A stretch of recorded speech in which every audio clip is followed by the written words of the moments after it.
ప్రధాని నరేంద్ర మోడీ అమరావతి పర్యటన నేపథ్యంలో ఏపీసీసీ చీఫ్ అధ్యక్షురాలు వైఎస్ షర్మిల సంచలన ట్వీట్ చేశారు. ఈసారైనా అమరావతి కట్టేనా లేక మళ్ళీ మట్టేనా అంటూ ఎద్దేవా చేశారు. 10 ఏళ్ల క్రితం మట్టి తెచ్చి మన నోట్లో కొట్టారని, మన ఆశల మీద నీళ్లు చల్లి వెళ్లారని వైఎస్ షర్మిల ధ్వజమెత్తారు. ఈ మేరకు ఆమె ట్వీట్ సామాజిక మాధ్యమాల్లో వైరల్ అవుతుంది. ప్రధాని నరేంద్ర మోడీ గారు ఈసారైనా అమరావతి కట్టేనా లేక మళ్ళీ మట్టేనా? 10 ఏళ్ల క్రితం మట్టి తెచ్చి మన నోట్లో కొట్టారు, మన ఆశల మీద నీళ్లు జల్లి వెళ్లారు. ఇప్పుడు రాజధాని పునఃశంకుస్థాపనకు వస్తున్న మోడీ గారికి ఇదే అమరావతి మట్టిని బహుమతిగా పంపిస్తున్నాం. ఈ మట్టిని చూసిన ప్రతిసారి 2015లో తొలి శంకుస్థాపనలో ఇచ్చిన హామీలు గుర్తు రావాలి. 10 ఏళ్లుగా చేసిన మోసంపై ఆత్మవిస్మరణ చేసుకోవాలి అని సంచలన వ్యాఖ్యలు చేశారు. మోడీ గారు ఈ మట్టి సాక్షిగా ప్రమాణం చేసి అమరావతిలో అడుగు పెట్టాలి. మరోసారి ఇలాంటి మోసం చేయనని ప్రమాణం చేయాలి. విభజన హామీల్లో రాజధాని నిర్మాణం పూర్తిగా కేంద్ర బాధ్యత, నా బాధ్యతకు కట్టుబడి ఉంటానని, ఢిల్లీ నుంచి రాజధాని కట్టిస్తా అని రాసి సంతకం పెట్టాలి.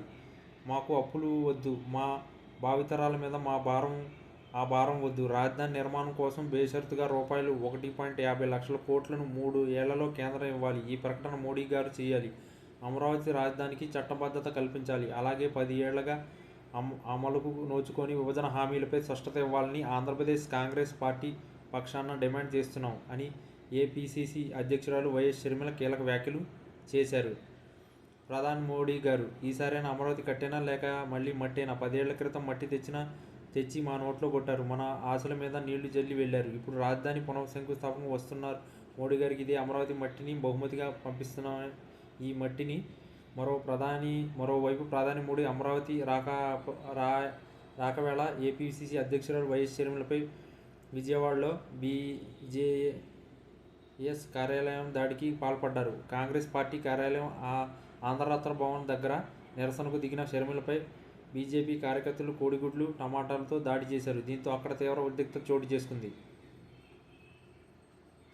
ఇక మే 2న ప్రధాని మోడీ అమరావతికి షెడ్యూల్ ఖరారు అయింది. ప్రధాని పర్యటన కోసం ఏపీ ప్రభుత్వం భారీ స్థాయిలో ఏర్పాటు చేస్తుంది.